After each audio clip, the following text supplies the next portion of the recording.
What's up guys, my name is Kabir Ali and welcome to the channel. In this video, I'm going to be going over spaced repetition.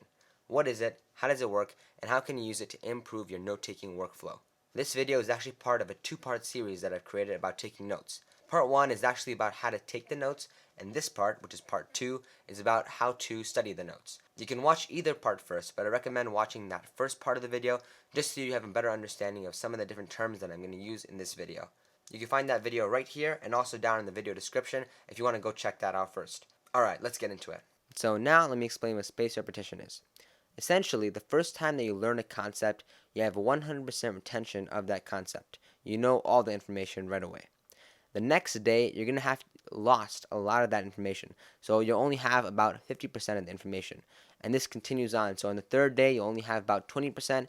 And by the 6th or 7th day, you only have about 10% of the original information. This is known as the Ebbinghaus forgetting curve, and it's extremely important to combat this by using our study technique at spaced intervals. So what we're going to do is the first day after we learn the concept, we're going to go through the entire study method and study all of the stuff.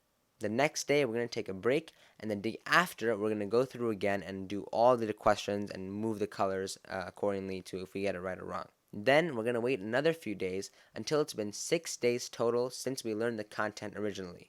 At this point, we're going to try to move everything into the green section. This means it's almost mastered, so you've really got a handle of what's going on. We're going to wait another whole week after this, and at that point, we're going to go back through, hopefully for a final time, to finish up and get everything to blue. Now, I guarantee you, a lot of the time, you're going to have to go through again and again because you're going to have things that are going to move back because you forgot the answer, and you're going to have to come back through and get those all the way back up to the blue. But make sure you're putting a little bit of space in between your sessions because then your brain has time to soak in the information, and instead of just pouring it all into your brain at once, it's a slow drip of information and it'll really stay there. It won't just flow back out. So that's essentially what spaced repetition is and how we can use it in this note-taking method. Alright guys, that's it for this video. If you enjoyed the video, please be sure to drop a like below, and if you really enjoyed it, then maybe consider subscribing.